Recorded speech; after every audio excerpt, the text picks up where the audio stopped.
Hello and welcome to Claws YouTube channel. This is the fourth episode of DSSC preparation module, and as part of India's neighborhood study, today I am going to discuss with you in next 30 minutes or so about Afghanistan. Now, next slide, please. I would cover Afghanistan in following parts. Firstly, the geography and the early history. Thereafter, the peace agreement which was signed between the US and Taliban in February of 2020.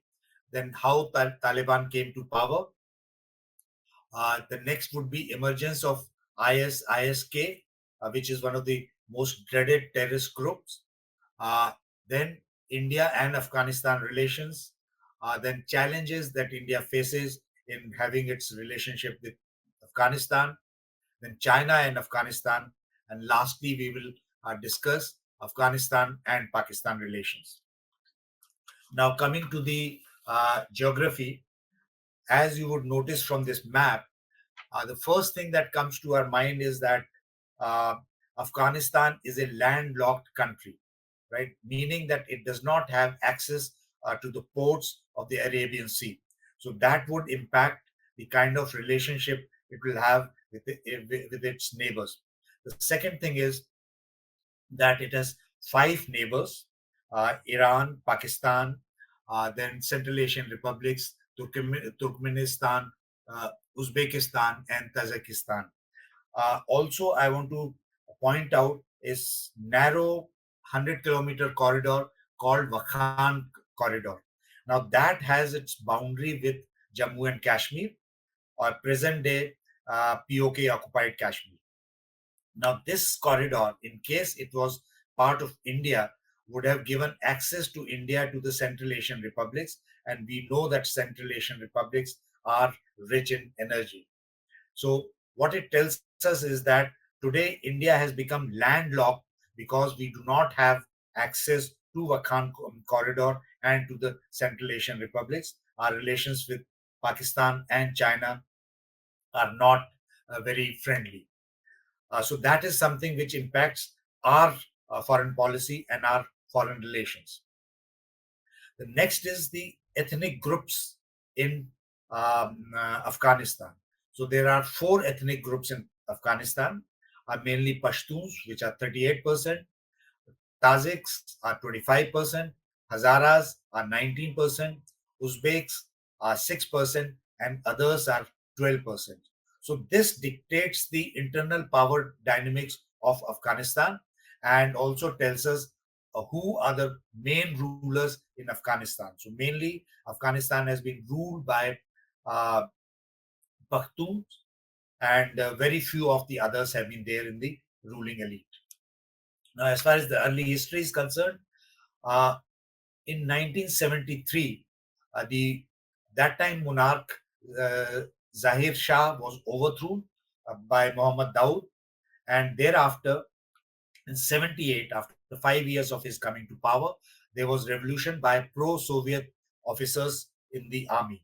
And to support this revolution, Soviet Russian troops moved in to Afghanistan in 1979, and they supported the government. Uh, at the same time, the Americans, with the help of Pakistanis, they uh, raised Taliban's, and Taliban's then were fighting Soviets. This continued up to 89, and in 89, Soviets withdrew from Afghanistan.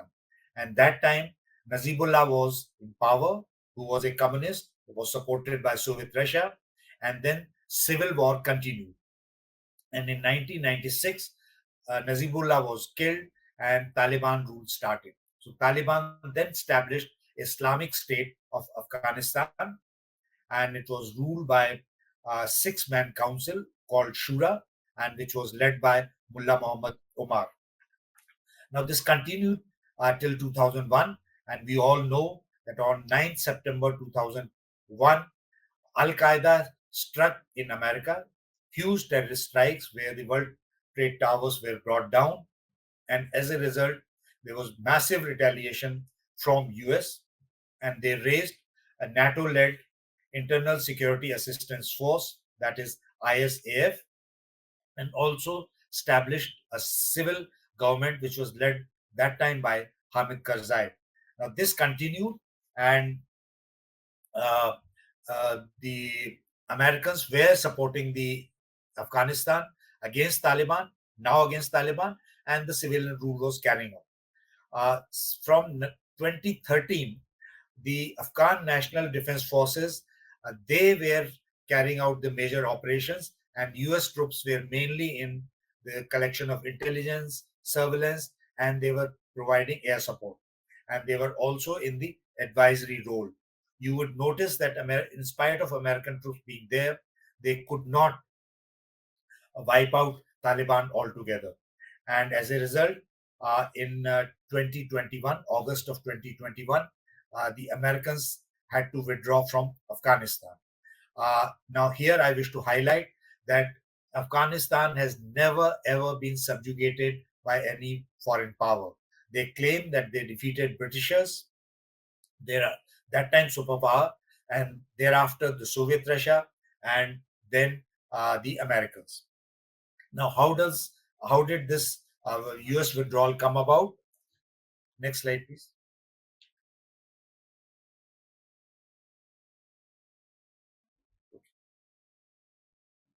Uh, so, U.S. and Taliban, they signed a peace agreement.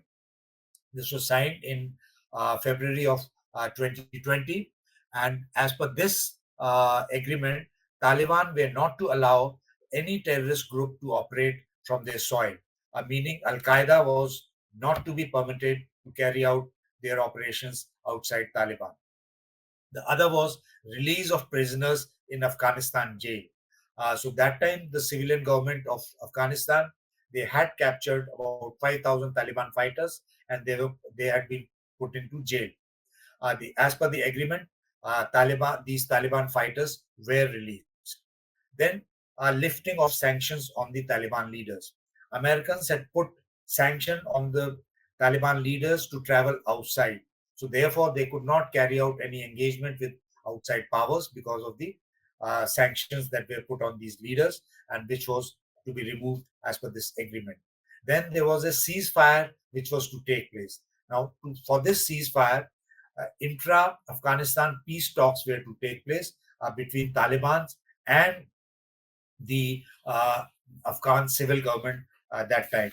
Now, Taliban's never ever recognized this civil government of Afghanistan, which was led by Ghani. So therefore, this ceasefire never came about. And there was high level of violence because Taliban realized that Americans are now going to leave Afghanistan. And by 2020-21, Taliban had captured most of the Afghanistan. Most of the provinces were under Afghanistan rule. Now, compared to Taliban, we need to keep in mind that compared to Taliban, the Afghanistan National Defense Force had vastly superior numbers and equipment. Also, 3 lakh troops compared to 80,000 Taliban fighters. They had an air force. They had 2 decades of training and support from the US troops. In spite of all this, they could not withstand against Taliban, and they almost surrendered. So after that, the US troops withdrew from Afghanistan. Now, this was mainly as part of their strategy to concentrate on in Indo-Pacific, because we know their real competition is in Indo-Pacific with China. So therefore, they wanted to concentrate all their military power and move it to Indo-Pacific. So that was their motivation for pulling out from Afghanistan. And in all this, Pakistan's role to help Pakistan win is no secret. And we all know that how Pakistan was playing a double role. On one side, they were helping uh, the American troops logistically for their logistics to move to Afghanistan. At the same time, they were also housing the Afghan Taliban's in their border areas. Next slide, please.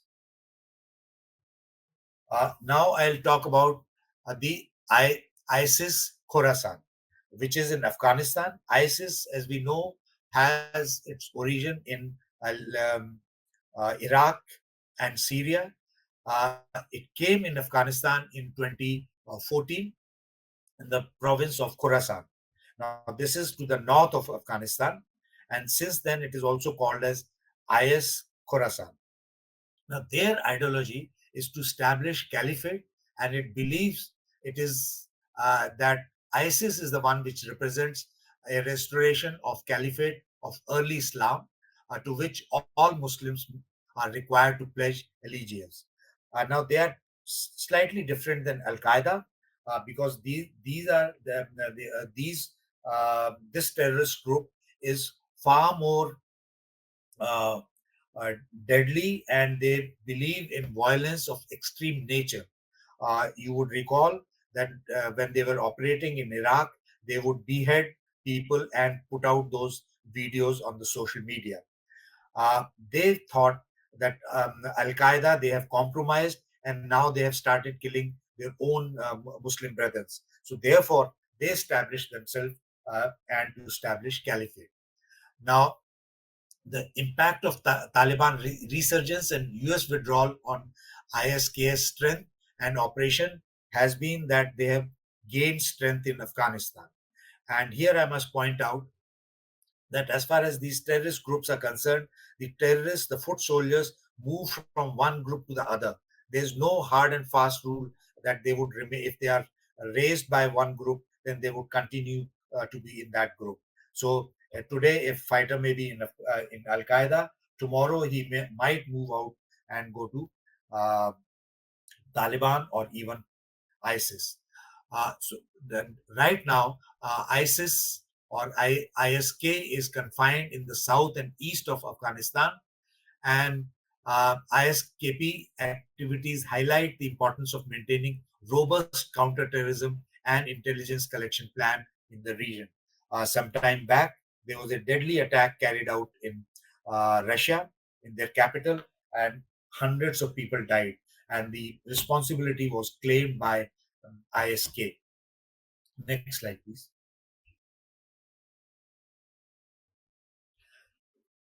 Now, what are India's strategic interests in Afghanistan?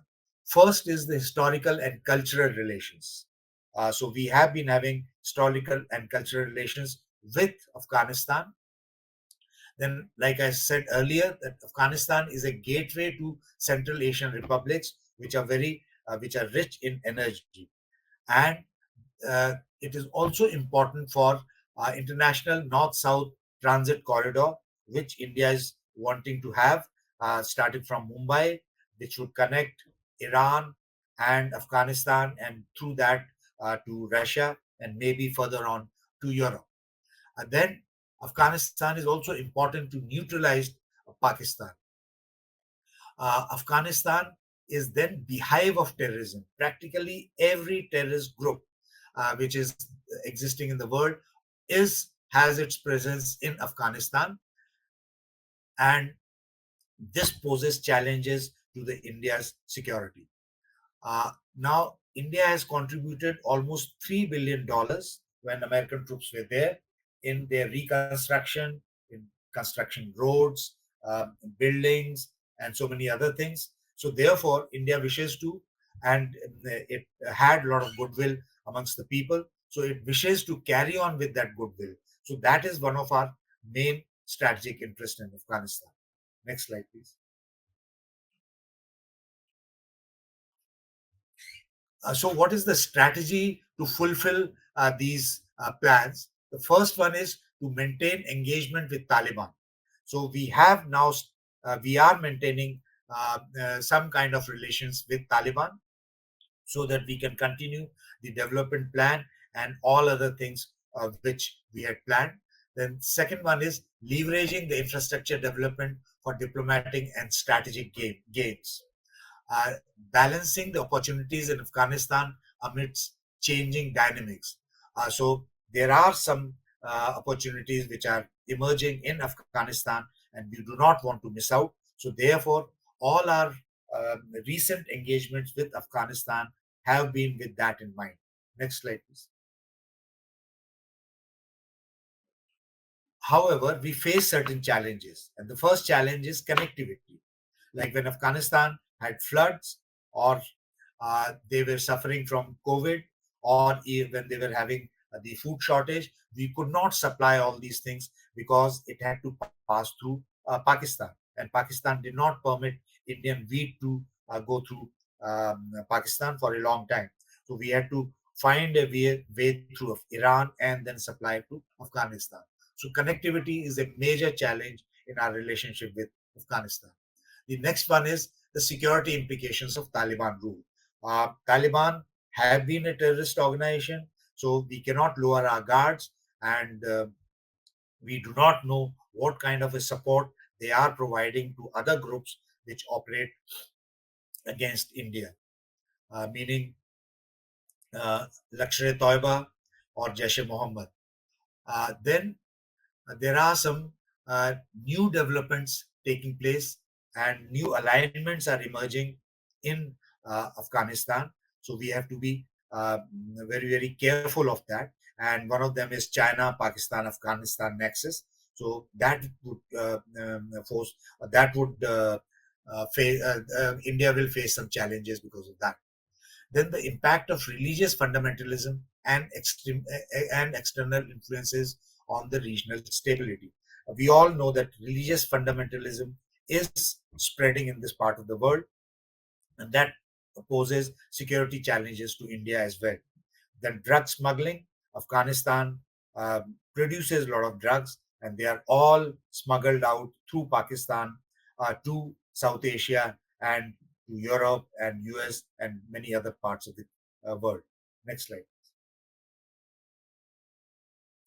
Now, what are India's engagements with Afghanistan? Like I said, in spite of Taliban being in some kind of power there, India has been engaging with Afghanistan. And since June 22, we have a technical team there under a joint secretary. You should know that we have not recognized Afghanistan. Now, what does this technical team do there? They are there to give visas to people who want to travel to India for medical, or students who want to travel to India for studies. So this provides them visa. So this is the technical team, and also coordinate distribution of food and other aid that we are providing to Afghanistan.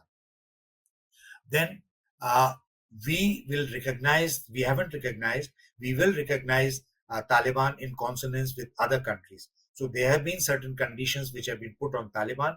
In case they fulfill those, the countries in the world or their neighbors and major powers would recognize Taliban rule only then. Then humanitarian assistance, that includes food, medical aid, earthquake relief, and assistance to drug use population. So that is continuing. Then we are providing scholarship, and we have done so to almost about 3,000 students since the time Taliban came to power. And this also includes the girls who are being provided scholarship. Then some online training programs have been launched to assist the Afghanis in their capability enhancement. Then trade and commerce through Chabahar port is now valued at almost $780 million. And Chabahar port, as you know, is in Iran. From Chabahar port, there is a road which has been constructed. It was constructed by our BRO, connecting Afghanistan. Then Afghanis have their diplomatic presence in Delhi and in Mumbai. Again, this facilitates whatever visas are required and other diplomatic activities. Then there are almost 500 projects in 34 provinces, which India had started, focusing on power, health, education, agriculture, and infrastructure development.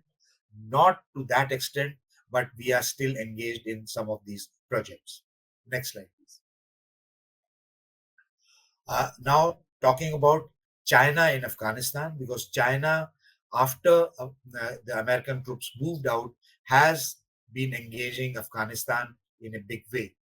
Uh, so, what are motives or motivation for China to engage with Afghanistan? It is not just the minerals, but also the security concerns.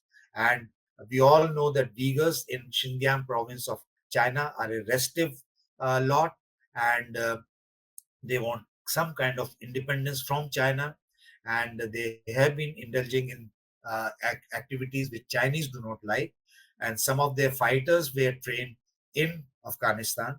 So that is one concern which China has. They want Taliban's to not permit bigger terrorists to be getting training there. These China has been enhancing diplomatic and economic ties with Afghanistan, with notable activity in September 2023, when China sent its ambassador to Kabul, and in January 24, Taliban envoy was he had presented credentials to Xi Jinping. So China, though has not recognized officially, but it has exchanged, it has sent an ambassador there in Afghanistan, and also their envoy of Taliban is there in China. And very recently, China and Russia, they vetoed a UNSC proposal to appoint a special envoy for Afghanistan. This was at the behest of US. So this shows the kind of support both Russia and China are providing to Taliban. Then there have been top level meetings between the Chinese and Afghanistan officials. Then China is exploring new mineral deals involving copper, lithium, and rare earth minerals, with the potential to invest almost $3 billion. But all this depends on the kind of security situation that would prevail in Afghanistan. However, the deals have been signed. No copper has been extracted and shipped to China as of now. The next one is upgradation of the transportation routes and infrastructure in Badakhshan province, that is Wakhan. So, since Wakhan is not with India, China is developing a road almost 300 kilometers, which would connect China directly with Afghanistan. Then Taliban has also expressed their interest in joining the BRI and China-Pakistan Economic Corridor. Although CPEC, as of now, is not moving at the pace that was expected by both China and Pakistan. Next slide, please. Now let's see what kind of relationship exists between Afghanistan and Pakistan.